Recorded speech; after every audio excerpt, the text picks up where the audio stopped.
What's up guys, JTech here. In this video, I will go over what's new in the alpha version 0.3.1 update for Loaded Lines Main City. Let's get into it.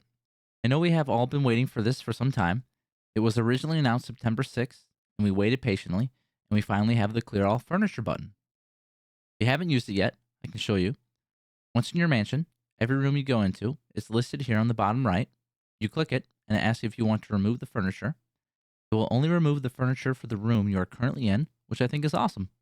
That is the only new feature, so let's move on to the general fixes. The first general fix is filters applied in the market are now saved when closed. I tried to get gameplay of this, and it seems as of recording, it is not working. So I reached out in Discord and opened a ticket, and the information was forwarded to the dev team. So I guess we'll see. The next 5 changes include fixes for bugs. The first was for certain browsers displaying Unity issues. It looks something like this.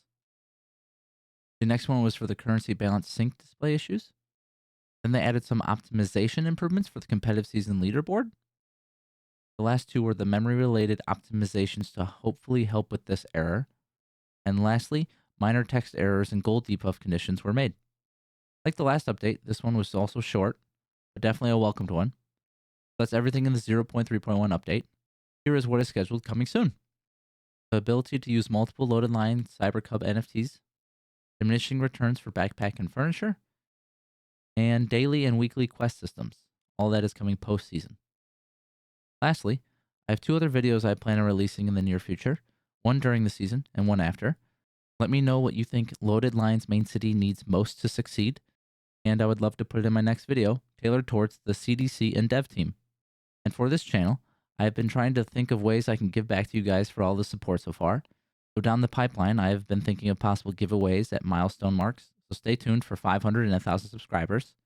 I have also been learning HTML in my spare time, so who knows, maybe a website is on the way. That brings us to the end. I upload regularly with Web3 and Main City content, so if you like this video, go ahead and subscribe if you aren't already. Don't forget to leave a like and comment down below. Thanks for watching. I'll see you guys in the next video.